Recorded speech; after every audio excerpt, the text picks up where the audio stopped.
নমস্কার বন্ধুরা, আজকে দেখুন আমি এখানে সোনামুখী পাটিয়া নিয়ে নিয়েছি। এই পাটিয়া মাছটাকে এইভাবে আমি কেটে নেব।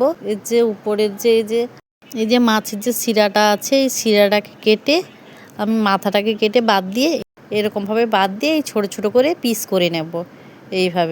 এইভাবে দেখুন আমার সব মাছগুলো একেবারে কাটা হয়ে গেছে।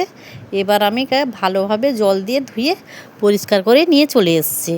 এবার দিয়ে দেবো এর মধ্যে লবণ আর হলুদের গুঁড়ো দিয়ে একসঙ্গে ভালো করে মেখে নেব, যাতে লবণটা ভালোভাবে মাছের মধ্যে ঢুকে যায়। দিয়ে আমি এখানে একটা কড়া বসিয়ে দিয়েছি। কড়ার মধ্যে আমি তেল দিয়ে দিলাম, দিয়ে তেলটাকে ভালোভাবে কড়াতে ছড়িয়ে দিলাম।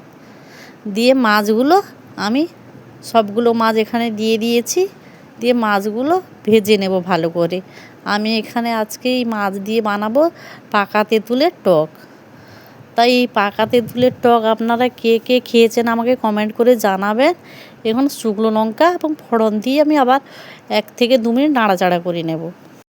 দিয়ে এখানে পাকা তেঁতুলটাকে ভালোভাবে চিবড়ে নেব এইভাবে। দিয়ে জলটা আমি সেই মাছের মধ্যে দিয়ে দেব।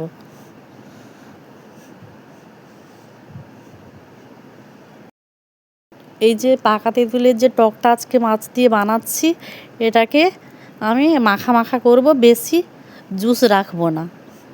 দিয়ে এখানে স্বাদ মতো লবণ আর চিনি দিয়ে দিলাম। দেখুন টকটা আমার হয়ে গেছে, দেখুন কতটা সুন্দর হয়েছে।